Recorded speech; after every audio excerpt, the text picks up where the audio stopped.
استاد صدرالدین عینی در نخستین شماره نوشتن که اون قومی که روزنامه ندارد و در آینده ملت زبان ندارد. من از آن خوشحال هستم که از سال 70 با همین روزنامه رشته همکاری دارم، اخلاقات دارم. مقاله های من از همون قریب 50 سال زیاد در این روزنامه چاپ میشه.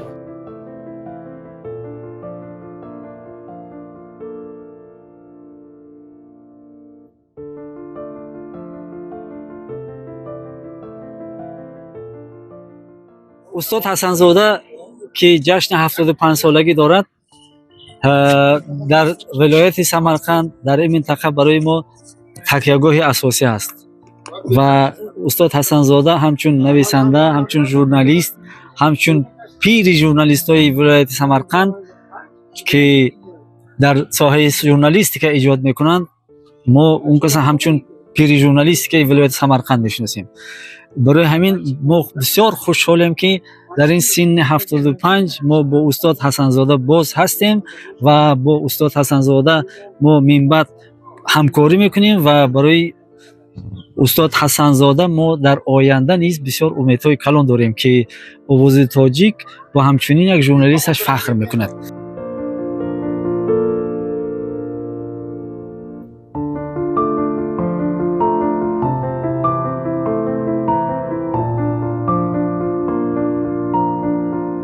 زهیر حسن‌زاده من نه همچون ژورنالیست، نه همچون یک خبرنگار کشف کردم، اما یک نویسنده کشف کردم که همین دایره جهانبینیشون بسیار یک وسعت دارد. رمان این کس ظفر چاپ شد. همین استاد خواهش کردن که همین رمان شما من که توجه سار کنم یک تحریرش به عهده گیرم، اما من خودم در نزد همین تحریری چنین یک اثری چی میگه خواندنی، یک اثری ماندگار، عاجزی را خود را حس کردم. لیکن استاد گفتن که نه، شما همین باید که همین تحریر کنید. من در رفت تحریر از عنوان کودکی این کس آشنا شدم. هرچند ظفر یک قهرمانی یک اثر است، اما در پس همین ظفر من استاد حسن‌زاده احساس کردم، کودکیشون نوریشیشون احساس کردم.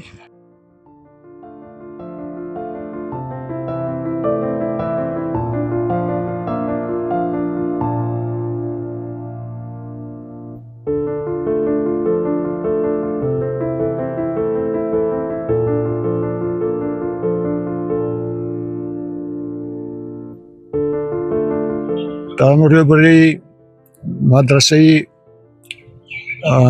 شیرداری بیرون میگویند، بیاد کنم همیشه نیستگید، همونجا اداره روزنامه شرق تانگی بود که متعلق به همین ناحیه سمرقند.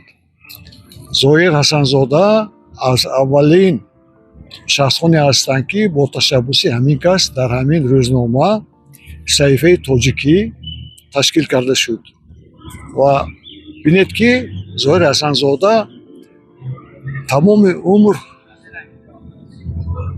خود را به همین به قلم بخشیدگی، به همین ساحه ژورنالیستیک بخشیدگی. این کس از بعد آن در تلویزیون کار کردنشان در یادم است، تلویزیونی ولایتی که اینجا حقیقتاً با ابروی بلند سمرقندی ها صاحب شدند. این پیام نگاری مثلا گازیتی ریسپوبلیکوی بودن، این خودش یک شرف، یک مرتبه بسیار بلند حساب می آمد.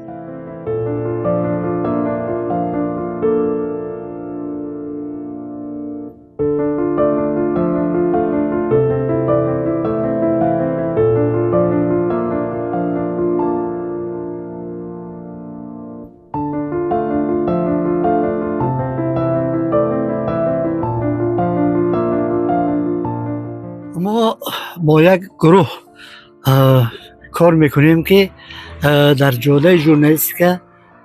جاده ژورنالیستیک تاجیک ازبکستان مخصوصا نقش خیلی موثر دارند و در بین آنها ظاهر حسنزاده این برادر بزرگ ما که هم در سن و سال و هم در تجربه از ما خیلی در سطح بالا می ایستند، برای ما همچون یک نفر صاحب احترام، یک نفری که گویم در مردم ما میگد گپش دون نمی کردگی، از انا همین گونه شخصان حساب می آوند.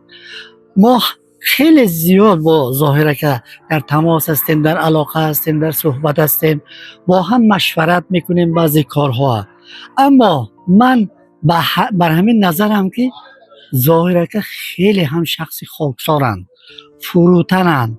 مثلا در این سن و سالی که ظاهره که دارند، من 75، هر یک کاری که به ذمه‌شون گذاشته شده است اون با مسئولیت تمام اجرا میکنند. مثلا در این سن و سال در آمده یک جا گویم با صحبت آدما همراه شدن و یا عکس گرفتن و گویم این که کار ژورنالیست که این تقاضا میکند، بسیاری ها نمیکنند. اما من در بسیار جا متوجه شدم به واسه که ظاهره که همون کاری که بر دوش خود دارن خیلی با مسئولیت تام اجرا میکنند. برای همین در بین ما همکاران و عموما در بین ژورنالیستان تاجیک چه سمرقند و چه تاشکند خیلی هم اعتبار و احترام بلند دارند.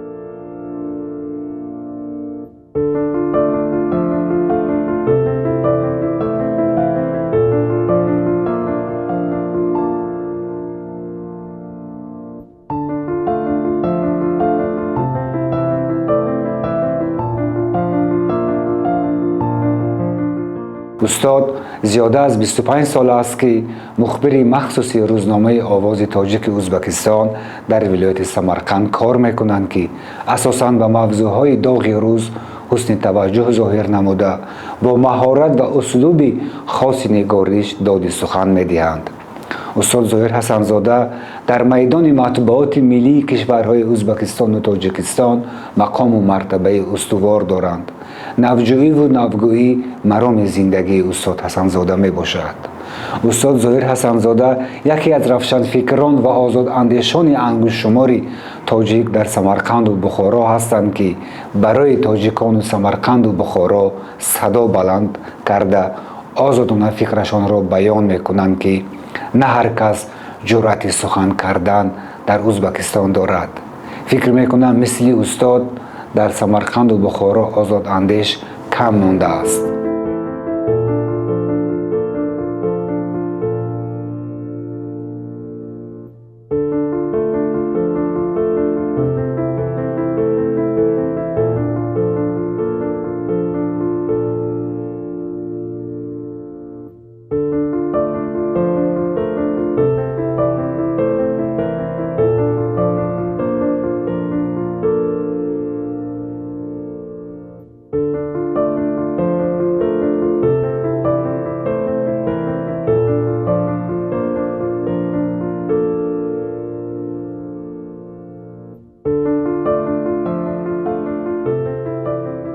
این کس معلم زاده هستند.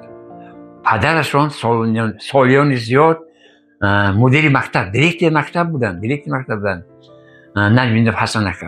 با اون کس هر زمان صحبت اون کس میشدیم. اون کس صحبت میآورستیم. بعضی وقت کشمکشی میکردیم با اون کس. حاصل مطالبه میکردیم. وقتی که اون خانه درگاهشون میرفتیم صحبت میکردیم. مادر اینها اون کسان در ساحه معارف کار میکرده در مکتب 16 بسیار سالها مدیر کتابخانه بودن. فرندشون داد همینجا با دید این اویله زیویان دید کن خواهر این کس کبریو حسن رو نامزد دکتر فنهای پداگوژی نباشند، اکای کلانی دکتر فنهای تکنیکی نباشند، رحمتی شادروان طاهر دکتر فنهای فیزیک ماتماتیک بود. وقتی که مکتب ختم کرده مکتب 16 رو ما روی اونیورسیت فاکولته ماتماتیک گرفتیم، این کس فیلولوژی گرفتن.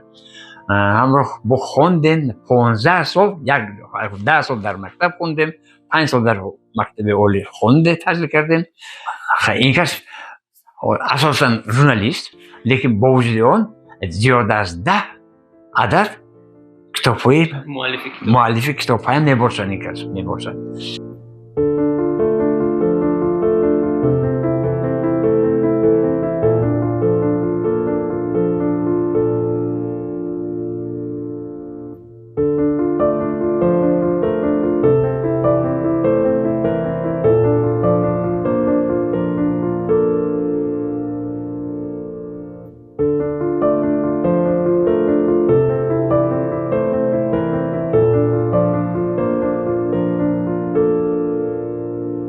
самарқанд худаш барои мо барои овози тоҷик беҳтарин ва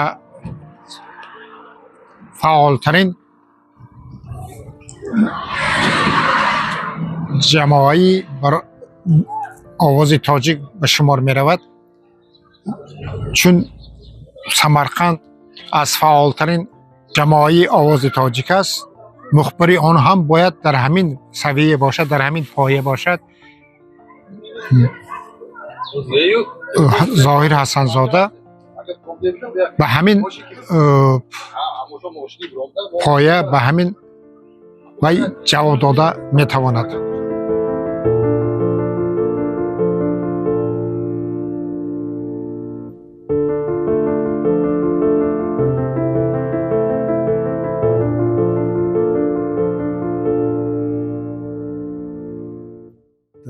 Я его знаю очень давно. У него такое поколение, у него родители всегда работали, посвящали себе области в культуре. Отец был директором школы, учеников у него один я вот учился в этой школе.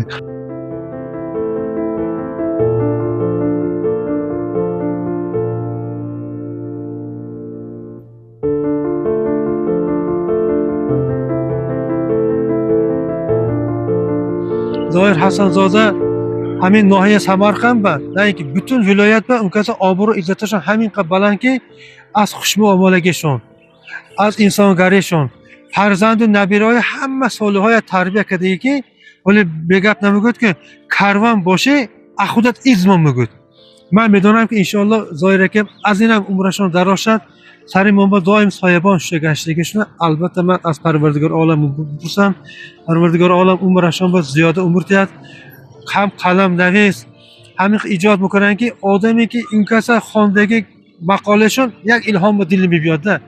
حالا بعضی آدم هستن که یک رمر مینویسن کتاب کپی که بری قدرشیز مضمونشون نه سر باشه، لیکن ظاهره که همین دو دهن نیستی که مثلشون یک رمر دانش میگفش هستن و میگوید که بیکار نمیگوید یکی را 100 بگوید 100 را یک گوید.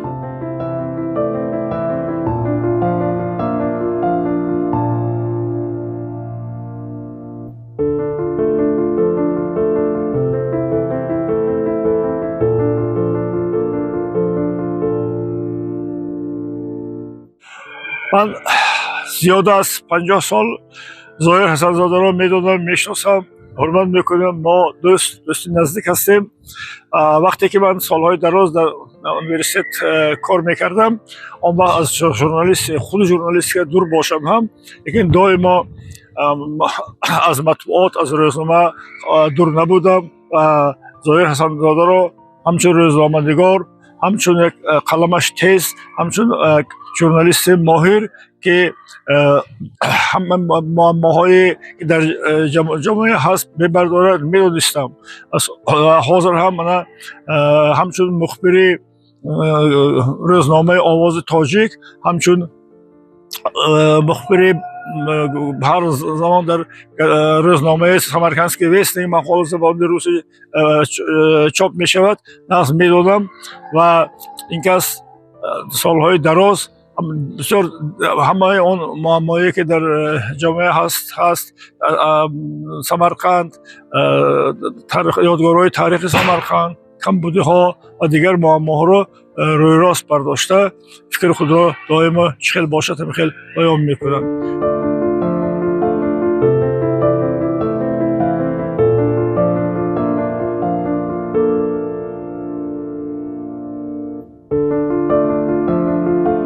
انسان بسیار خوب هستند. در بین مردم ما به توسط مقاله هایشان، به توسط گزارش هایشان، به توسط خبرهایشان یک محبوبیت دارند. همین میگن ژورنالیست باید که در همین معرض حادثه ها، واقعه ها باشد. استاد یک دل آزاد خواه دارند، یک دل عدل پرور دارند که ما همین نوشته هایشان احساس میکنیم. بارها این کس در روشن کردن حادثه ها و محرومیت ها دچار شدند. مزه همین حالت ها میشد که این کس را با هم یک چی میگه یک تهمت ها یک چیز بازداشت میکردن، استنتاق میکردن. لیکن در دل همین کس من یک جسارت، یک کمی غیوری، یک انسان پروری بارها احساس کردم. این کس با وجود همین خیلی محرومیت ها، با وجود همین چیزها، باز هم فعالیت ایجادی خود را ادامه میدادند و در نهایت کار غالب می آمدند، در نهایت کار پیروز می آمدند. پس یک سخنی هستی حقیقت ختم می شود، خم می شود، اما هیچ وقت نمیشکند.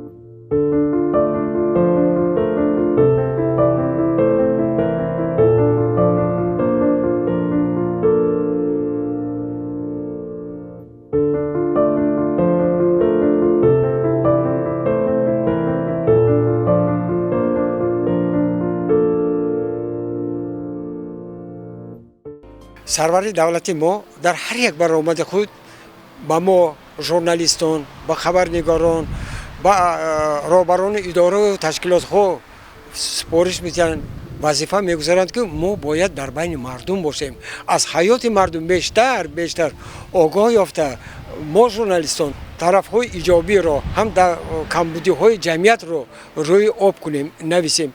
من البته پوشیده نیست که در موادهای خود با مسئله تنقیدی هم دقت مخصوص میدیم. چند پیش مردم دهه اولیک با روزنامه ما مراجعت کرده، گفتند که همین کوچه های اولیک خیلی خراب شده است، در زمستان لای، در تابستان چک. من خوشبختانه امروزه بینیم اگر کوچه های اولیک منفرش گردیدن، اسفالت پوش شدن. حاضر خوانندگان هم مردم هم با کوچه های وسیع روان رو میکنند. این از چی گواه میدهد؟ این رهبران با اداره های دولتی نه، اداره های دولتی به خلق نزدیک شده، به خلق خدمت میکنند. پروردگار عالم عمرشان با برکات، مشکلشون آسان، مینوسته که قلمشون الی رنگش تمام نشود. لا حول ولا قوة الا بالله العلی العظیم الله.